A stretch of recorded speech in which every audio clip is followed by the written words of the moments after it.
Assalamu alaikum ve rahmetullahi ve berekatuhu. Qadirlik Facebook'taki dünyanın her qaysı çaylardı qeyrindaşlarım. Hemelaniki muşu vakti ve bununki vakti iki dünyalıqı alemlerinin Rabbi boğan Allah'ın ki salam bilen cennet salam bilen Assalamu alaikum ve rahmetullahi ve berekatuhu diyen salam bilen birlikte ikili dünyalıqı hayırlık buluşunu tilep bugünkü Tədbiriyay sin dersleri Şərq ve Gərb arlıqıda İslam merhum dövlət ərbabi alim İslam alimi Ali İzzət Bigoviç'nin qulamdaki bunu kitabıdın sizler bilen birlikte ügengen ögünüşte başlap bugün 10. dersimizde 3. bab 125. bət sənət hadisesi. Yani sənət ve bilimninki münasibeti doğruluq birlikte ügünüp ütümüz qadirli qeyrindaşlar. Ondan olsun ben kitabını birlikte oquşunu başlayıb etmən. Qoluqonla Şərq ve Gərb aralığıda İslam 10. tədbiriyay sin dersimizde bolsun. 3. bab sənət hadisesi. Sənət ve bilim. Maşinada bir tertip ve prensip bolğunluğa oxşaş, melodiyadımı bir tertip ve prensip ba. Biroq bular hech qachon bir-birining o'rnini basalmaydi. Birincisi de tabiat, mantiq ve matematik bilan mas holatda bo'lgan qismlar ve bağlanışlar, makan ve san jihatda muayyen münasibet ve tertip içinde bulundu. Yani birincisi nime? Birincisi sənət. Yani maşinada demekçi bilimde. İkincisi de bir melodiya yoki bir köpület şiirde sözler ve udarlar bulundu. İkincisi de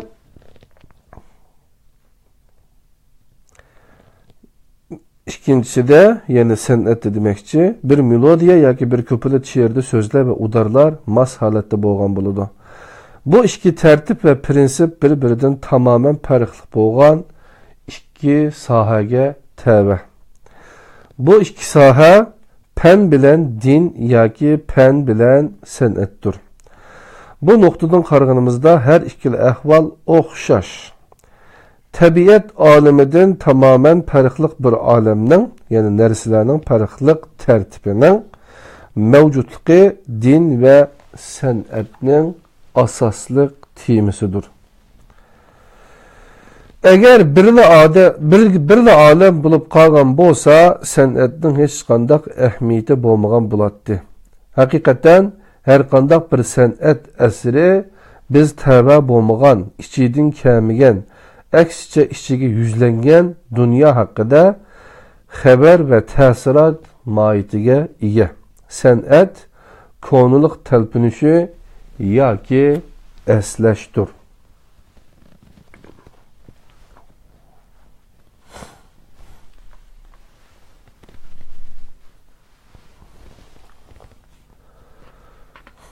Ma'lum bir zat sənətni insanni yaratışqı çaqırış deb izohlagan.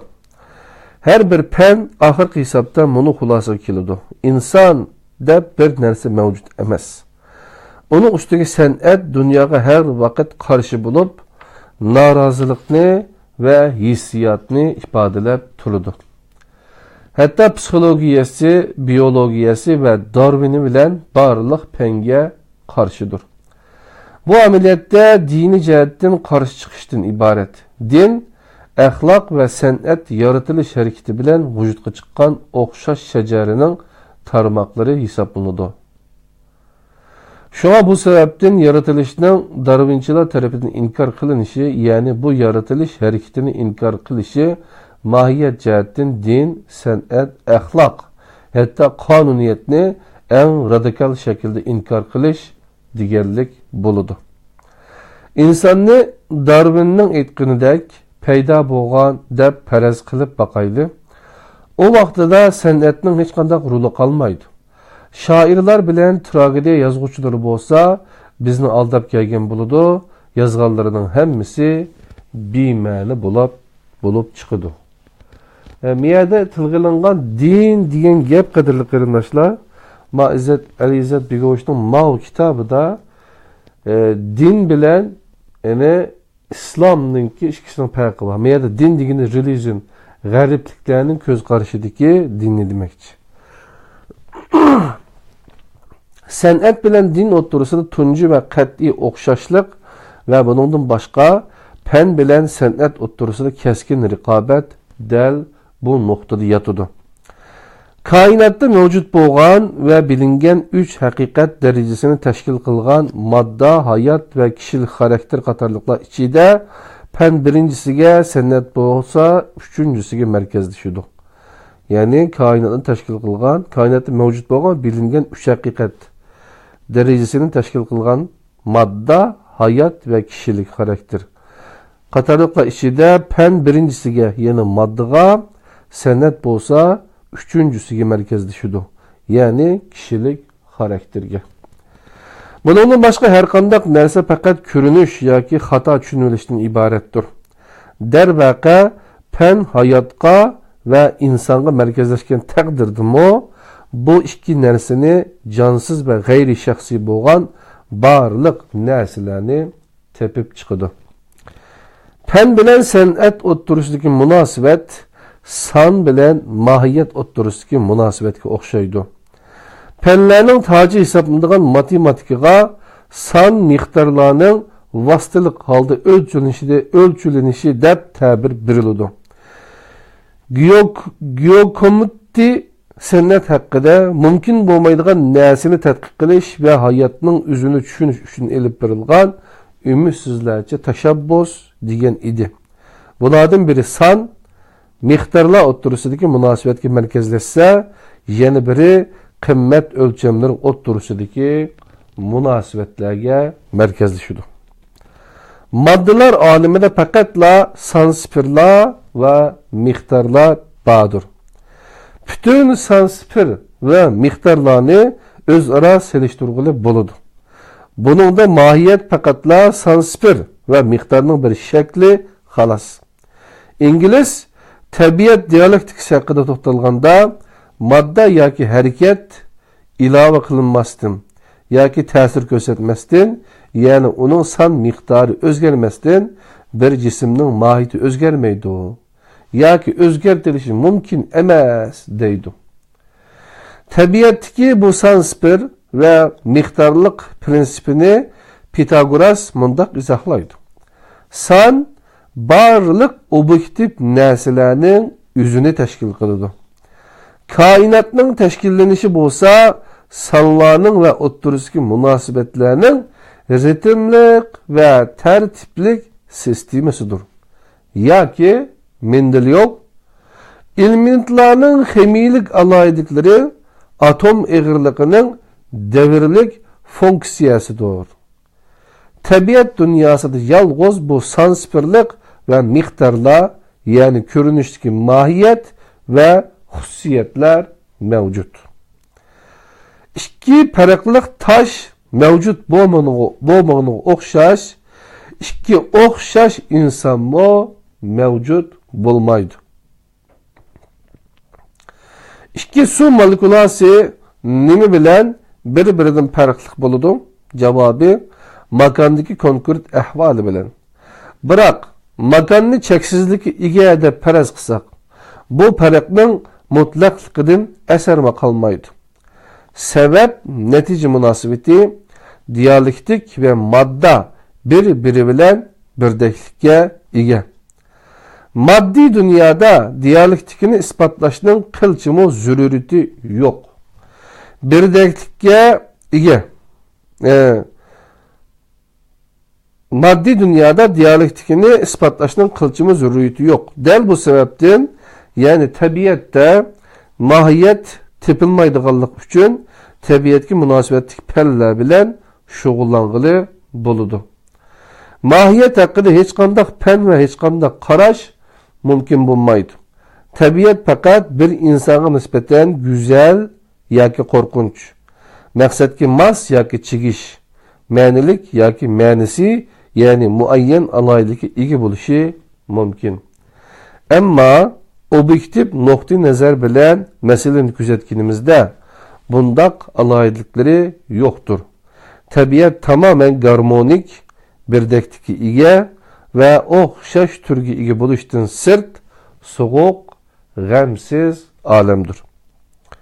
Şiir, nəğmə və resim qatarlıqlarda metafizika mənisidəki mahiyyət və xüsusiyyət deyildiğən sir uçuraydı. Məsələn, bir resimnin əslisi bilən köpəytilgən nusxus oturusdaki fərqni sansipirlar bilən izahlığılı bulamdı. Əsli güzellik, mahiyyət xarakterlik bulub, muayyan xüsusiyyətki igi buludu. Şuna bunun aldıda her qandaq köpəytilgən nusxa körümsüz hesablanıdı. Bu yerdeki farq əsər bilən sən'atkar oturusidagi bevosita uchrashishning alayligiga yotidu. Mahiyyət və xususiyyət faqatla kishilik xarakterlik yoki o'zlik bilan bevosita uchrashgan obyektda topiladi.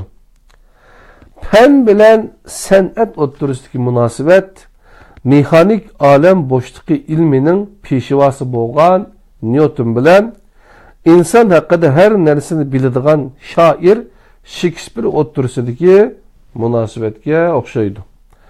Newton bilan Shakespeare yoki Einstein bilan Dostoyevskiy bir-biriga qarama-qarshi yo'nalishlardagi qarash yoki bir-birini tamamlaydigan, bir-biridan ayrim ve mustaqil ikki olimdir.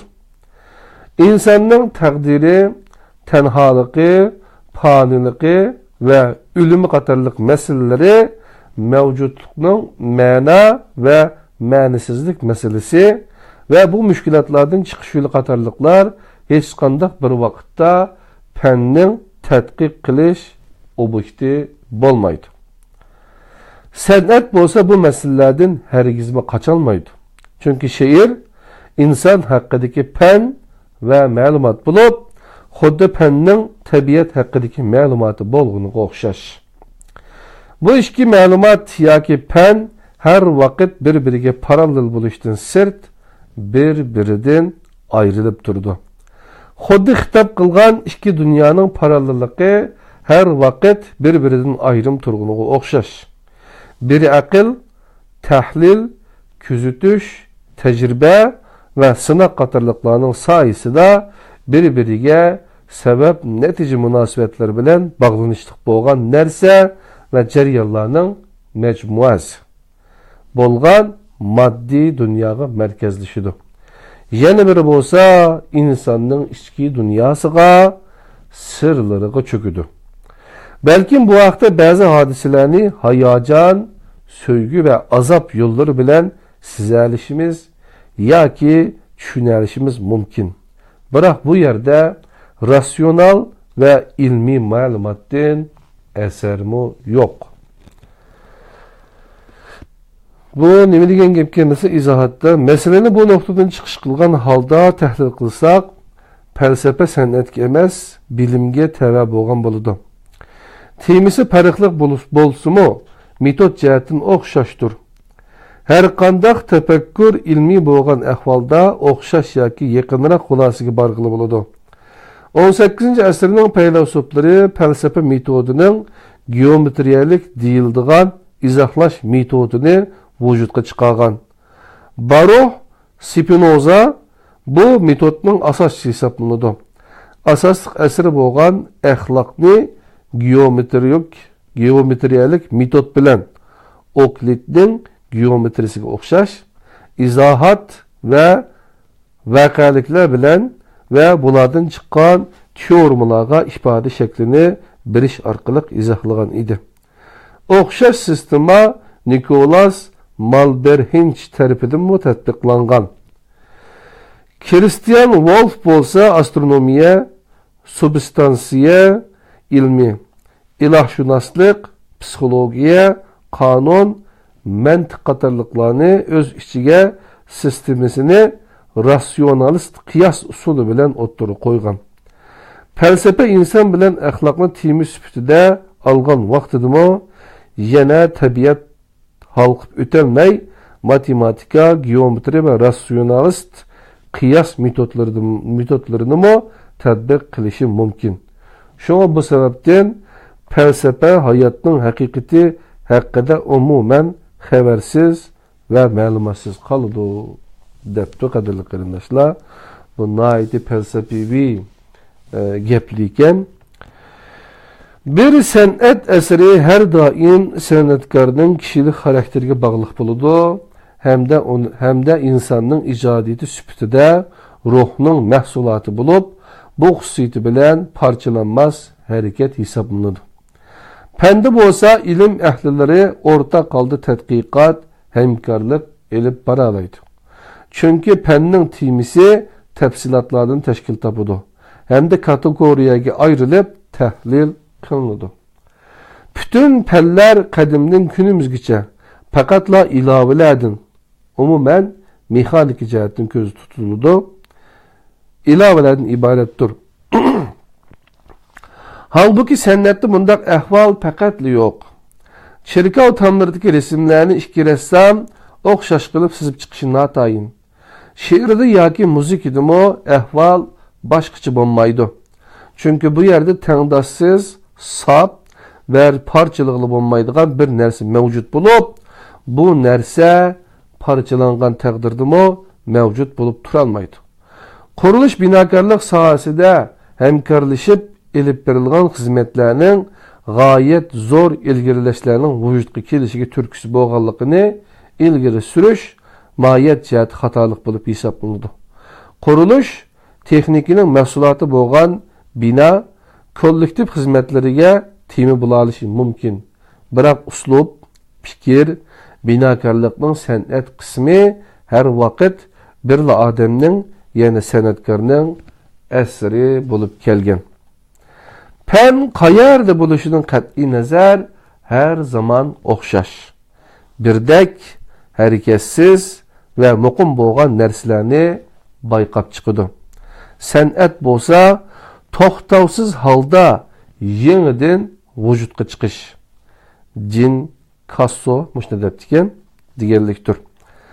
Ya'ni san'at bo'lsa to'xtovsiz holda yangidan vujudga chiqish deganlikdir.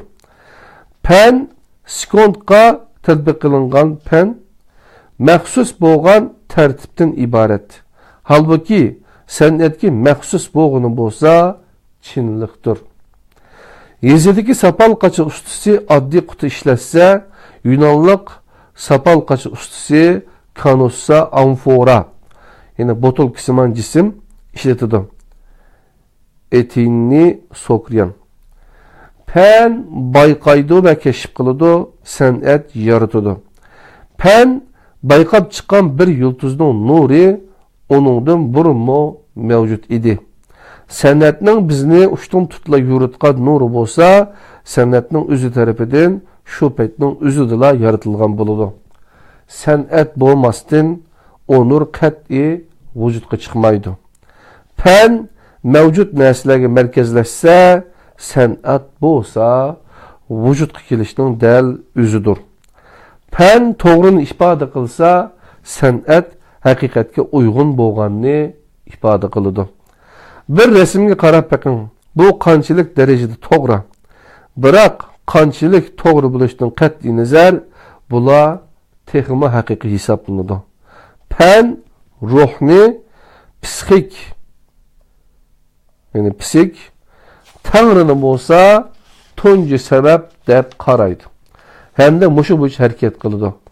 Xuddi ugunilgan, g'ayri samimiy akademik san'atning jonliq va erkin kishilik xarakteridan mahrum bo'lgan nomsiz birining vujudga chiqarganiga o'xshaydi. Bu amaliyotda erkin va hur ichki tarafining sel qarilishi natijasida o'tirg'i chiqqan ahvoldir. Barliq biologiyalik va psixologiyalik analizlar asosan to'g'ri chiqadi.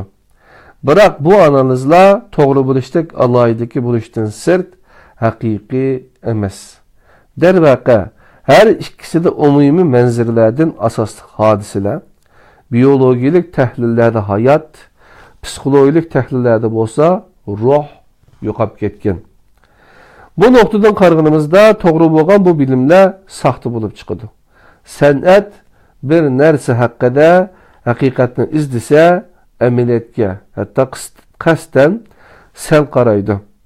Bu xususni abstrakt deyiladigan san'at o'ziga xos shaklda muayyanlashtirildi. San'at her türlü o'xshashliklarni yo'q qilish orqali shakl va rangga ma'naviy jihatda ma'ni berishga tirishadi. Weisslerning resimni har xil tashqi munosabatlardan ayirib tashlash lozim deyish orqali mushu nuqtani ko'zda tutgan bo'lishi mumkin. Fen qonuniyatlarni tepish chiqib bulardan foydalanish uchun harakat qiladi. San'at asri bo'lsa dal aksicha koinotdagi tartib va sistemini tadqiq qilmasdan o'z ayni aks ettirishga tirishadi.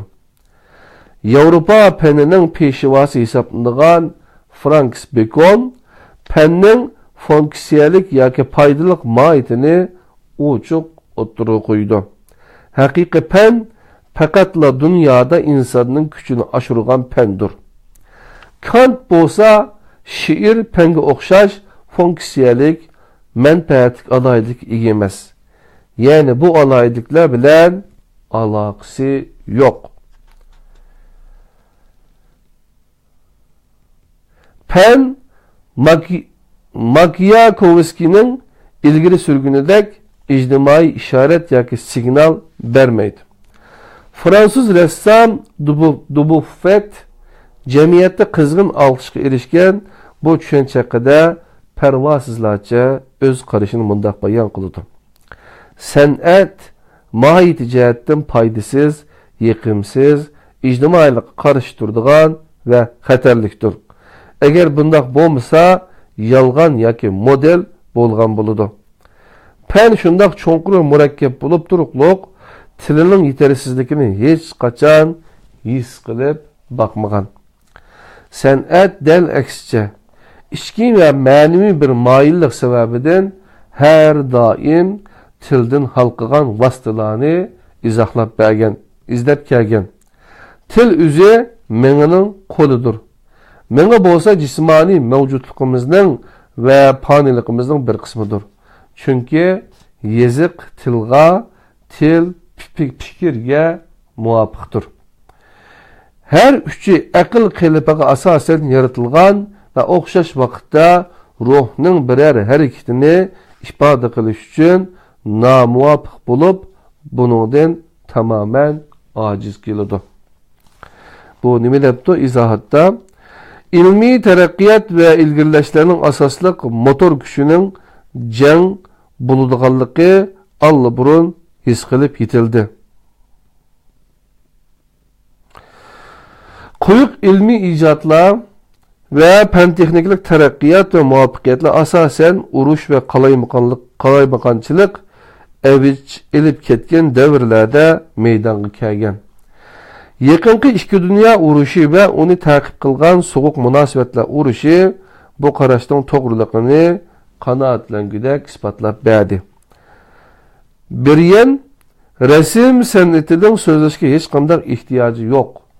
Ressam o'ziga xizmat qiladigan, o'ziga xos bir dunyodir. O'z oldiga bir olamdir. Debdi qadrli qarindoshlar. Beethovenning 9-simfoniyasini boshqa usul bilan ifoda qilish mumkin bo'lmaganga o'xshash Hamletning fan tiliga tarjima qilinishi yoki psixologiyalik va axloq ilmining ba'zi masalalariga aylantirilishmi mumkin emas. Masalani analitik usul masalani analitik usul bo'yicha tahlil qilish metodining mag'lubiyatsizligidan tajriba saboq elishimiz va his qilinishi tegishli bo'lgan narsani cho'qib his qilib yetishimiz lazım. Peterburg Padişah Leir tragediyasini pellisiga hech qachon yetkil bo'lmaydigan va fath qilinish imkonsiz bo'lgan tog' deb ta'riflagan edi. Ma'naviyatning o'ziga yetish uchun uqum va til cheklamasidan cho'qib halqib o'tish kerak. Joyce'ning asarlarida tilidan g'alitila narsa o'tirg'i chiqqan Ulyes romani. Qur'oni Karimda ba'zi suralarda buningga o'xshash va tarjima qilg'ili bo'lmaydigan ta'birlar bor. Axloq, metafizika va e'tiqodlar rivoyat va dramalarda o'z ifodasini topadi yoki usul va o'yinlarning sadosiz til vositasi bilan avloddan avlodgacha tarqalib yurdi.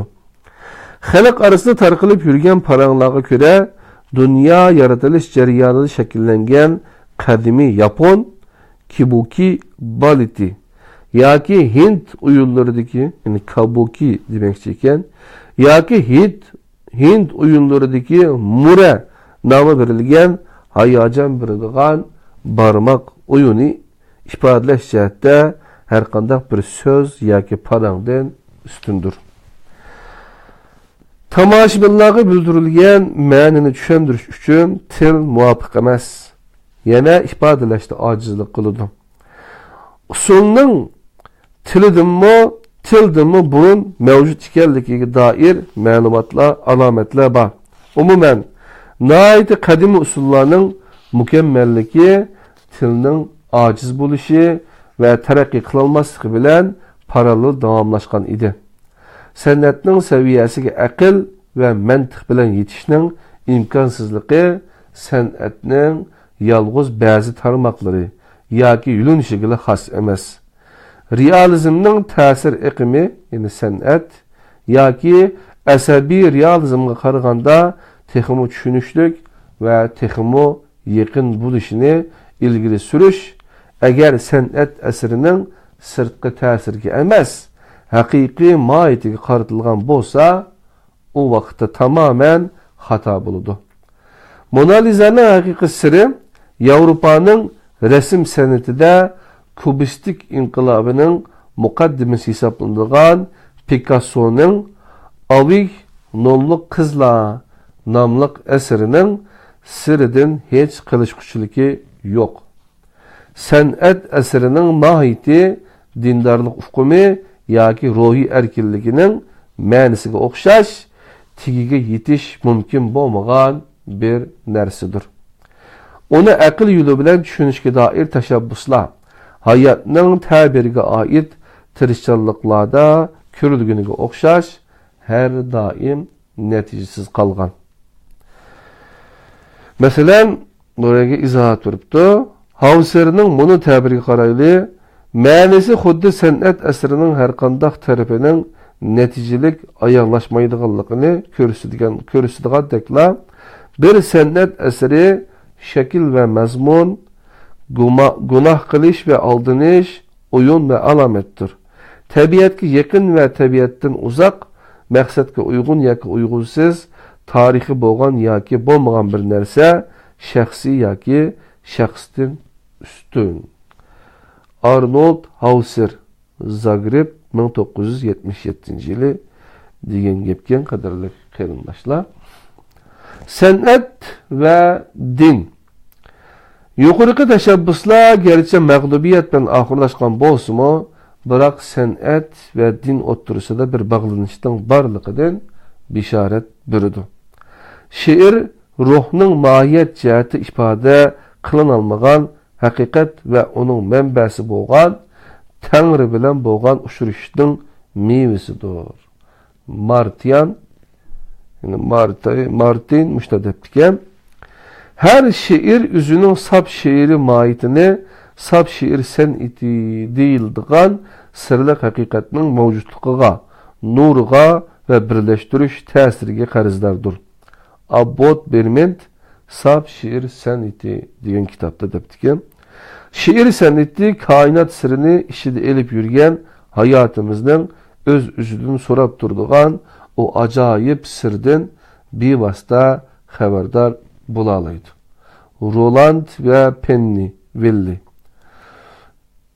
Şair g'oyibni ko'ralaydigan va burunqi zamonga tabi qoida murosimlarning sirlarini bayqiy oladigan kishidir. Rim Bavat debdi bu gapni, qadrli qarindoshlar.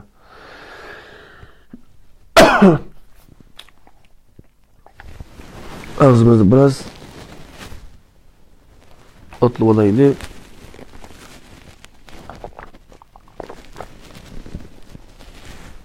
Kadirli qarindoshlar, tadbirya sin dersi 10. sin dersimiz Şerq ve G'arb aralıqida İslam degan kitaptın. Emdiki mezunumuz san'at ve din üstüde kitap vardı. Şiir san'ati icadiyat, san'at ve mevcutluk şekli sübütüde muqaddeslikning o'rniga o'tish uchun harakat qiladi. Şiir san'atni insonni har jihatdan o'zining insoniy va shart va talablarining ustiga qo'yib kelganlik uchun muqaddas faoliyat tusini oladi. Gayten Pekon mushu gapni debdikan, qadrli qarindoshlar. Ko'pincha inson agar cheksizlikning qorong'uligi, muayyan bir tug'ut, muayyan bir o'lim ve hatta bir şəxs aldıda hər qandaq dinning asosi bo'lgan jasoratlik ingini yepiq yoki mujmal shaklda bo'lsa-mu sezilmagan bo'lsa, rasm san'ati, haykaltarashlik, adabiyot, binokorlik haqidagi qarash va zo'qlardan texmi mukammal bo'lgan bir qarash va zo'qqa ega bo'lolmaydi. Andre Malrekus yani cimcitlikning sadaları degan kitabından elinibdi, qadrli qarindoshlar. Ko'pincha adam Kafka, yani Pragalik yozuvchining romanlarini diniy yozmalar sifatida tushunishning mumkin bo'lganligini ilgari surishidi. Halbuki Kafkaning o'zi o'z savollariga bir xil duodekla muomala qilgan. Kainat biz tegiga yetolmaydigan ishorat va alomatlar bilan to'lib toshgan. Fransız Kafka'nın degan gibi ekan. Tonulgan asabiy riyozimchilardan Michael Leyris mundaq deydi. Buningdan keyin hech qandaq narsaga va hammadan avval Tangriga, hatto o dunyog'imi ishonmaydigan bo'laman. Biroq men yana mutlaq va boqiy bo'lgan narsa haqida suyungan holda to'xtalaman. Shuni az bo'lsin umid qilamanki, şiir möcüzesi her narsenin özgürüşüde keliştirmişlik rol oynaydı ve men mo tirik halda ebediyetke ötümen. Ahirede söz sayesinde insan buluş süpütün bilen takdirimni yenip taşlayman. İnsanın devri inamlık eseri deyilgen gepke. Meyli kandak buluşunun kat'i nazar bu yerde insanın mayillığı muhim.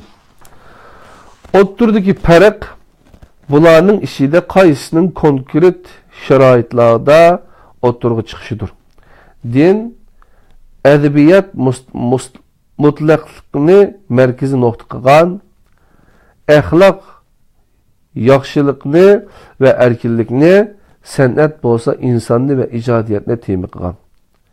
Din adabiyot mutlaqlikni markaziy nuqta qilgan, axloq yaxshilikni va erkinlikni, san'at bo'lsa insonni va ijodiyatni tema qilgan. Bularning hammasi oxirgi hisobda balkim yetarlik bo'lmagan, ammo foydalaniladigan bir til bilan his qilingan va ifodalangan kabi haqiqatning o'xshamagan ifodalaridir. Din va san'at asosida aslida birlik va o'xshashlik yotadi. Drama, tema ve tarix cihatte din mənbəlik hesablanıdı. İbadetxanalar bolsa artistlar, kiyim-kechaklar ve tomoshabinlar bilan birlikte tunji teatr hesablanadi. Tunji teatrlar milodidan burun 3000 yillar bilan 2000 yillar arasida Misrda murosim uylari sifatida o'tirg'i chiqqan. Teatr binolari Dionysos ibodatxonasiga yaqin joylarda barpo qilinib, san'at numurları Dionys murosimlarida asnosida dini murosimlarning bir qismi süpütüde orundulatdı. Blok.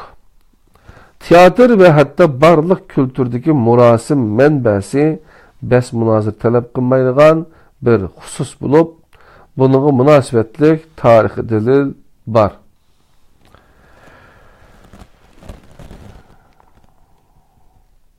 Grozovko Leşis 1977 yıl degan gepken, yuqorqi gepler.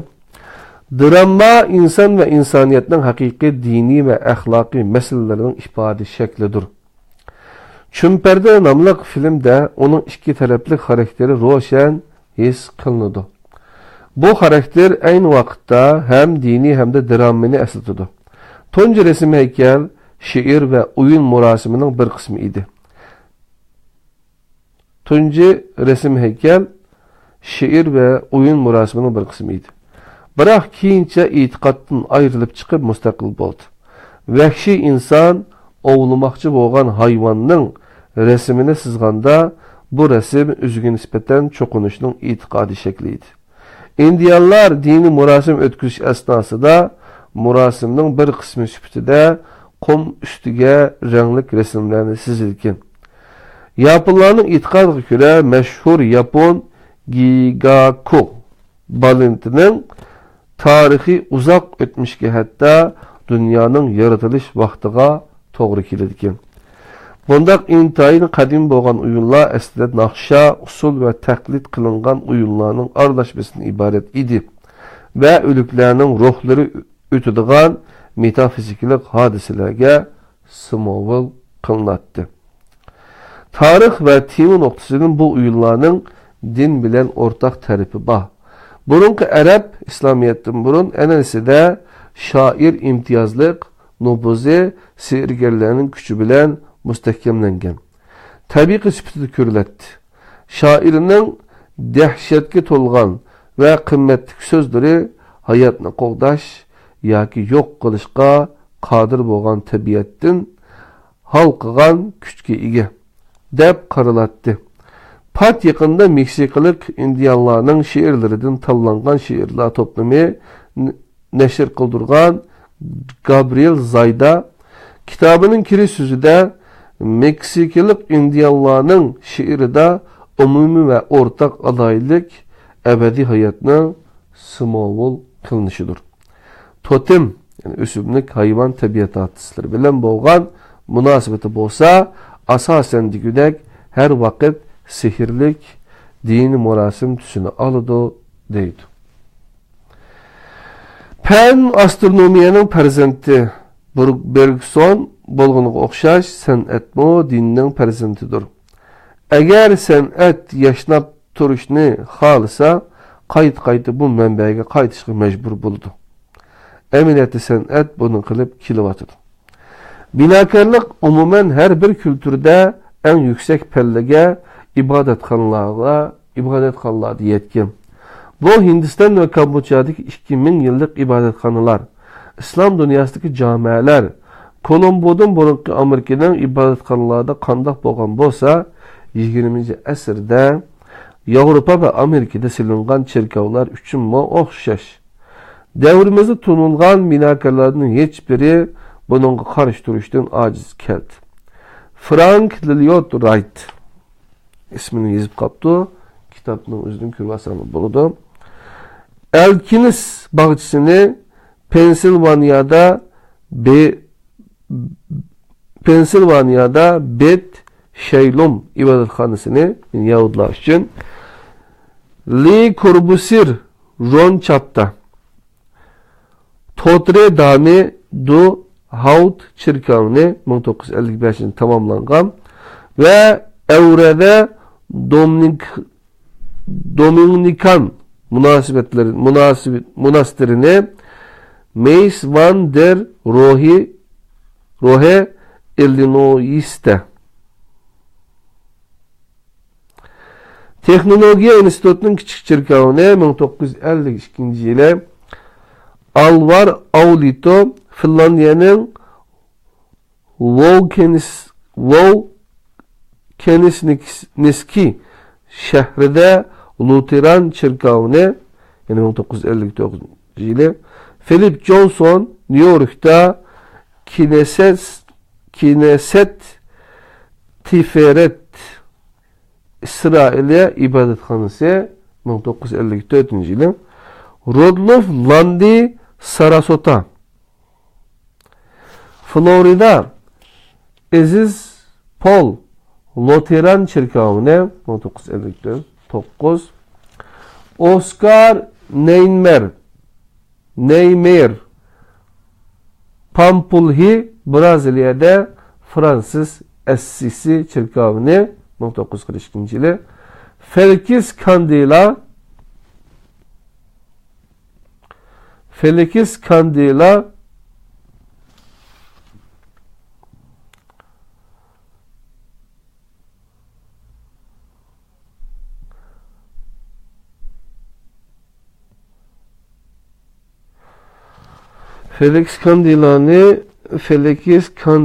deb ismini aslında yazıp qaptı kitapta kadar qilmashlar aşağıda izlesanglar buludu. Eğer bu to'liq material iyi olmaqsa bo'lsanglar. Meksikada La Virgen Milagrosa Çirkavini 1953 yılı selip çıkan. To'liq tizimlik elbette bundan köp. Binakarlık san'ati barliq san'at tarmoqlaridan texnik köp funksiyasi ve en az ma'naviyatga ega bo'lishning aksicha diniy xarakterini jazmlashtirdi. San'at dinga bo'lgan qarzini ko'proq resim, plastik asarlar ve müzik qatorliqlarning sayesinde to'lab kelyapti. Ma'rifat uyg'unish iqimi davrning eng nadir san'at asarlarida asosan degidek diniy temalar aks ettirilgan edi. Onun ustiga bu asarlar Avrupa miqyosida barliq çirkavlarda xalq tarafidan intayin qizg'in qarshi olingan. İtaliya ve Gollandiyadami har qanday bir çirkavning cho'qim san'at ko'rgazma zali bo'ldi ekan. Michael Angelo'ning resim ve heykelleri tasviriga mos holda xristianlikning davomini tashkil qildi. Jan ve Taşlı İncil. Handel'ning oratoriumları 16. asrning ikinci yarımida Rimda o'ttirib chiqqan hem çirkavda hem de teatrlarda urinilgan müzik türü. Ma'naviy tusni olgan operalar bo'lib, hakikaten dini tüsünü intayin koyuk idi. Mesela Saul, Samson, Messias. Hanlarının oratoriumları 16 asrning ikinci yarımida Rimda o'ttirib chiqqan hem çirkavda hem de teatrlarda urinilgan müzik türü. Ma'naviy tusni olgan operalar bo'lib, hakikaten dini tüsünü intayin kuyuk idi. Mesela Saul, Samson, Messias. 20. asrning en dağınlıq müzikantlarından bo'lgan Debussy ve Stravinsky dini tüsünü intayin kuyup bo'lgan ijodiyatlarni yaratdi. Debussy Aziz Sebastian'ның ölümü, Stravinsky'nin Mezamer Simfoniyası, dini murasim Canticum Sacrum. 20. asrning 50. yıllarda dağınlıq muzikantlardan bo'lgan kompozitor Olivier Messiaen dini meditatsiyasi intayin gavdalangan nurg'ulg'an ijodiyatlarni vujudga chiqardi. Masalan, Hazreti İsa'ning bolalik davriga nazar. Dağınlıq hozirgi zaman balet usuli bo'lgan Mavrik Bejartning balet usullari 20. asr baletleri ichida eng ta'sirli bo'lganlari Wagnerning efsanesi ve Irak Şerq efsanelerinden ilham aldı. Masalan, Baudelaire Batki g'oliblar. Abstrakt resim san'ati sohasida nufuzli shaxslardan bo'lgan Mondrian Gollardiya Tezorovlar cemiyet esası taqvodorlik ve duani en üstün haqiqatga erish uchun vosita deb qaraydi. Mondrianning yurtligi bo'lgan Jane Torop simvolizm ve mistisizmning ta'sirida resim san'atining dini ve ahlaki düşüncesini barlık keltirdi. Rembrandt haqida Kenneth Clark mundaq deydi. İdeyasiga İncil shunchalik ta'sir qilganki, her hikoyani ve en ko'p inchike tafsilotini shundoq pishiq biladi. Sizib chiqqan resimlarida ko'pincha kundalik hayotdan bir ariyamo yoki İncildan tasvir berdimi, buni farq qilish haqiqatan tez edi. Çünkü bu iki tecrübe onun ruhida biri bilan giralishib ketgan. Yves Klein Zen Buddizmdan ilham elib maddi bo'lmagan alam energiyasi haqida cho'nqur tafakkur yurgizdi. Bu Bergsonning sizm felsefesining resimde davamlaşışından ibaret. O san'atni ichki dunyoning sap namoyandisi ve bir xil islomiy ve bir xil ilohiy vahiy deb qaraydi. En yaxshi deb qaralgan olamning paydo bo'lishi nomli asrini yomg'ir ve shamoldan ilhom elib turib vujudga chiqargan. Dünya teatrisi qarishimi öz simvolliklarining muqaddas mohiyatini ro'shan namoyon qilib bermoqda. Ma'lum bir yozuvchi mundaq deydi: ijodiyatning har sohasida diniy tushuncha va hissiyotni ifoda qiladigan simvollarning maydonga kelishi davrimizning ro'shan aloyidligiga aylangan. Biroq bu yangi vaqtlik emas. Bu yerda ta'kidlanmoqchi bo'lgani san'atning tabiatini halqagan izchillik ega holatidir. Haqiqiy san'at her narsa tamamen mushunda xarakterga ega bo'lgan bo'ladi. Ya'ni aqlidan halqagan ve muqaddaslikka ega.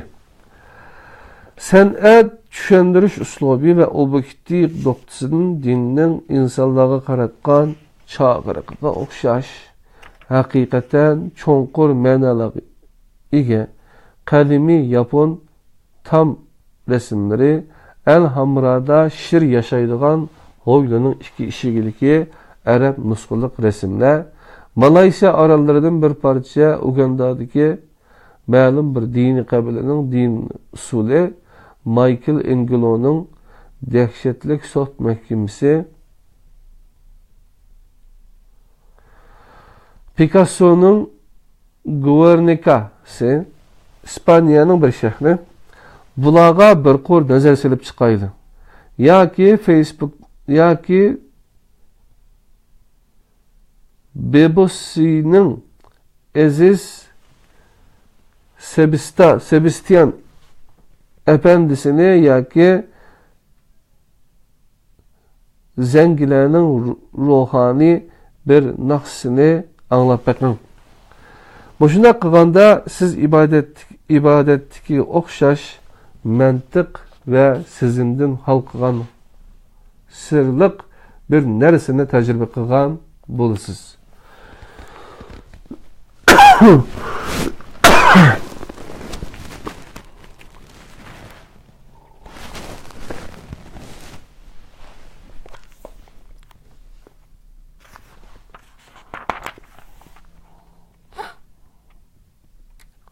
Her qandaq bir abstrakit san'at əsri dini murasimga o'xshash aqldan halqıgan ve gayri ilmi bir şekilde ta'sir ko'rsatmamdi.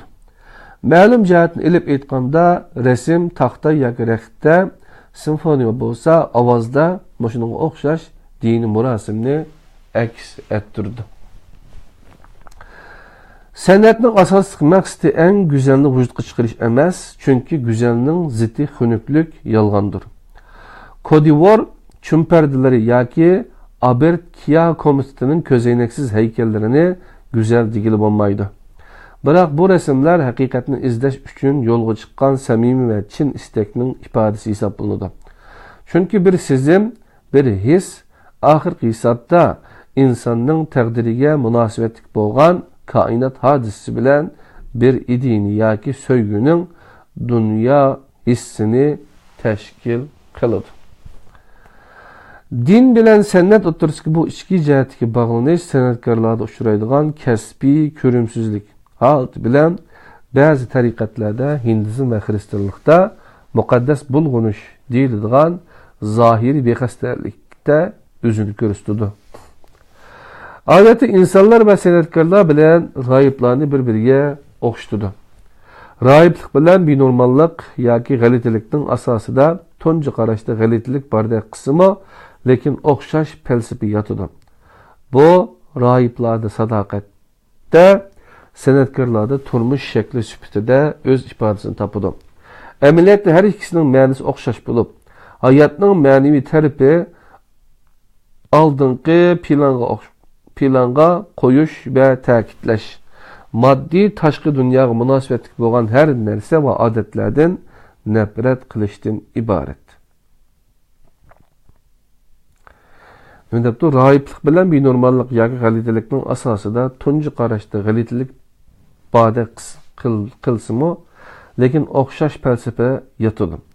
Bu g'oyiblarda sadoqatda, san'atkorlarda turmush shakli sifatida o'z ifodasini topadi. Amaliyotda har ikkisining ma'nosi o'xshash bo'lib, hayotning ma'naviy tarafini oldingi planga qo'yish va ta'kidlash, moddiy tashqi dunyoga munosabatli bo'lgan har narsa va odatlardan nafrat qilishdan iborat. Bu yerda dinning bunu tarafini bayqaymiz. Derviş musulmonlarda tilamchi ma'nosini bildirdi. Yeza qishloqlarda bayroqlardek yoki tog'larda qushlardek yashang. İncil'de deyilgan gapgan. Dinning bu tarafining eng kuchli aks sadosi san'atkorlarga ta'sir ko'rsatgan. Din bilan san'atning tarixda o'xshash yoki yaqinroq taqdirni boshdan kechirishi bizga g'ayri bilmaslik lozim. O'xshamagan ahvollarda bularning erkinlik va g'ayri erkinlik o'lchami asosan degidek o'xshash bo'lgan. Sovet ittifoqida fan va ma'rifning tez sur'atda taraqqiy qilishi va o'xshash vaqtda asosan degidek har sohada san'at faoliyatlarining orqaga chekishi, o'ttir asrda bo'lsa chirkov hokimiyati ostida ahvolning dal aksichi bo'lishidek reallik amaliyotda mazkur qoidaga tushdi. Bunun o'xshash ahvol ko'rilgan har qanday joyda hokimiyat tuzumining asosida dinga dushmanlik qiladigan yoki dinni haddidan ziyoda qo'llaydigan va yoki butunlay rad qiladigan falsafani uchratasiz. O'ttir asrdagi barliq cheklim va to'solg'ularning aksicha dini muhit intayin kuchli bo'lishdan sirt san'atmo shu sharoitda o'zini xilli namoyon qila olgan edi. Yana bir tarafda ateizm ve materialist felsefe din ve ijadiyetinin erkin buluş hakkında cari salgan bozumu. Sanatni gülleniş ve erkinlikinden mahrum kılgan idi. Sanatni boğup qo'yish ateizmning xususiyatlaridan biri bo'lganga o'xshash san'atni tashviq qilish dinning xususiyati hisoblanadi. Ateizm erkinlikni eng kuchab tashviq qilgan kunlardimi san'atni bo'g'ib tashlagan. Din bo'lsa ustunlik qozonganda san'atni o'z meyli qo'yib etgan. San'atkorlarning davlat tarafidan izchil kuzatilishi san'atkorlarni vazifasini ado qilishiga to'salg'i bo'ladi. San'atkorlar o'ttir asrda chirkovning hokim mutlaq ideyasi ostida ilm ahlilariga o'xshash qiyin sharoitda emas edi. Günümüzde bo'lsa Sovet ittifoqida hukmron sinfning hokim mutlaq ideyasi ostida eng az azobga duchor bo'lganlar fan texnika ahlilaridir. Stalin davrida fan texnika sohasida atom energiyasi va olam bo'shliq sohasida g'oyat zo'r muvaffaqiyatlar qo'lga keltirilgan edi. Barliq cheklov va besim san'at sohasida bo'lib o'tadi. Chunki san'at tamamen farqli bir dunyo ve sistemiga ait hesaplanatdı. Çirkov pat fanni texnologiya ilahşunaslıkning xizmatkoriga aylantirish uchun urinib bakkan idi. Hakimiyetki ve tebe her kandak bir urun, Sovet sen'itide sosyalist realizmning yegani ve to'g'ri bekitib bo'lishdak haqiqatni Stalinning ta'rifidir.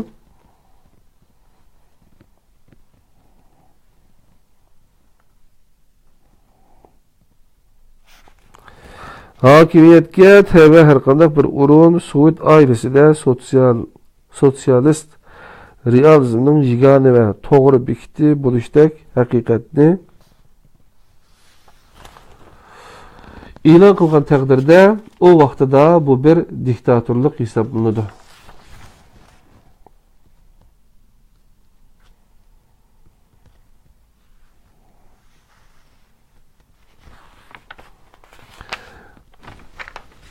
Yani ulab o'qay hakimiyetga tabi har qanday bir o'rin Sovet senatida sosyalist realizmning yegani ve to'g'ri bekitib bo'lishdak haqiqatni Stalinning ta'biridir.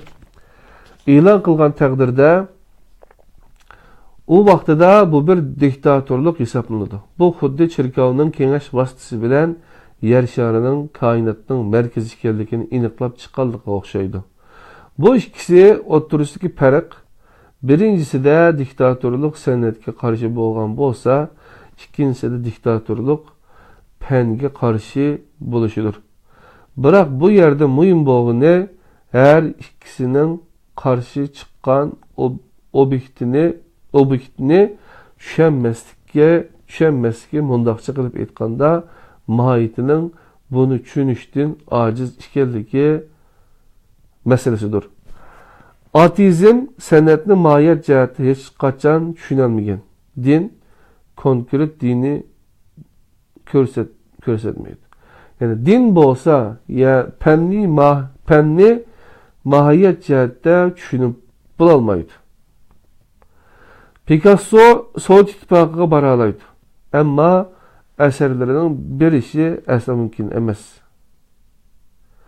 Sovet ittifoqi uning siyosiy ideyasini qabul qila olishi mumkin. Biroq san'atini hargizmo qabul qilmaydi va qilolmaydi. Chunki san'atda san'atchilarning onglik istak ve qanoatlari nima bo'lishini qat'iy nazar shubhati saqlanib qoldi.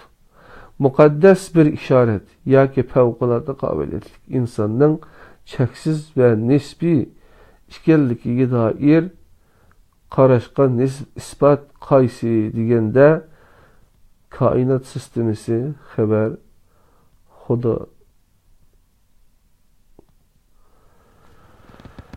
Muqaddas bir işaret yoki favqulodda qobiliyatli insonning cheksiz ve nisbiy ekanligiga doir qarashga isbot qaysi deganda koinot sistemasi haqida ma'lumot yoki xabar Xudosiz materialist koinot qarshiga bir bütün ve her jihatda qarshi chiqib kelayotgan koinot qarashidir. Sovet ittifoqida Fyodor Dostoyevskiyning Hristiyanlik tasvirlangan romanlari ve yurtlari bo'lgan Marix Chagall'ning resimlarining cheklanishi amaliyotda o'xshash sababdan bo'lgan. Pasternak ve Soljenitsinning ahu feryatlarida Bruno ve Galilei'nin tragediyalarga ait zid mantiq tusini algan bazı musulmonlar mevcut. Zidanovizm, Sovet siyaset nazariyasi ve Engizisyon tekshirish maqsadida cherkovga qarshilik sud mahkamasi sistemasi ne bir-biriga selishtirish o'xshash turning ifodalari bo'lib hisoblanadi.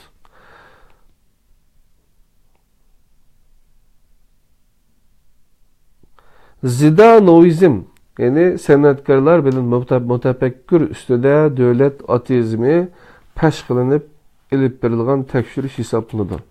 Engizisyon bo'lsa qulunmalik tusga ega cherkov nomiga ilm ahllari va olimlarga qarshi tatbiqlangan zinanovizmdir. Zinanovizm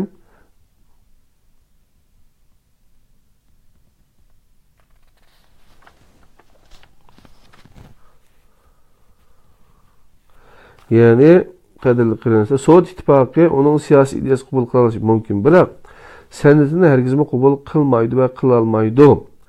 Chunki san'atda san'atchilarning ongliq istak va qanoatlari nima bo'lishidan qat'iy nazar shu pati saqlanib qoladi. Muqaddas bir ishorat yoki favqulodda qobiliyatli insonning cheksiz va nisbiy ekanligiga doir qarashga isbot qaysi deganda, koinot sistemasi haqida ma'lumot yoki xabar xudosiz materialist koinot qarashiga bir butun va har jihatda qarshi chiqib kelayotgan koinot qarashidir. Sovet İttifaqıda Fyodor Dostoyevskiyning xristianlik tasvirlangan romanlari va yurtqi bo'lgan Marek Changallining rasmlarining cheklanishi amaliyotda o'xshash sababdan bo'lgan. Pasternak va Soljenitsning ahu faryodlarida Bruni va Galileyning tragediyalarga oid zid mantiq tushuna olgan ba'zi mazmunlar mavjud. Zidanovizm, Sovet siyaset nazariyasi ve Engizisyon, tekshirish ma'nosida cherkovga qarshilik sud mahkamasi sistemasiga bir-biriga selishtirish o'xshash turning ifodalari bo'lib hisoblanadi. Zidanovizm san'atkorlar va mutafakkirlar ustida davlat ateizmi pesh qilinib elib berilgan tekshirish hisoblanadi. Engizisyon bo'lsa qurilmalik tusga ega cherkov nomiga ilm ahllari va olimlarga qarshi tatbiqlangan zidanovizmdir. Zidanovizm ta'tir qo'yilgan ingizisyondir. Qadrli qarindoshlar, 3-bobdan san'at hodisasida san'at va bilim, undan keyin din ve san'at degan, yani san'at ve din, san'at ve bilim degan bunu iki mazmunni birlikte öğrenip ötdük qadrli qarindoshlar. İnşallah kelar saat san'at ve ateizm to'g'riliq birlikte öğrenimiz. Allah'ın özüge amanet bulanglar. Assalamu alaykum ve rahmetullahi ve berekatuhu qadrli qarindoshlar. Yaxshi ko'rgan bo'lsangiz boshqalar bilan paylaşinglar. Mumkin bo'lsa ash kitobni tepib, o'zinglar o'qinglar. O'zinglar o'qingga yetmaydi. Qadrli qarindoshlar, Allohning o'ziga omonat. Assalomu alaykum ve rahmetullahi ve berekatuhu.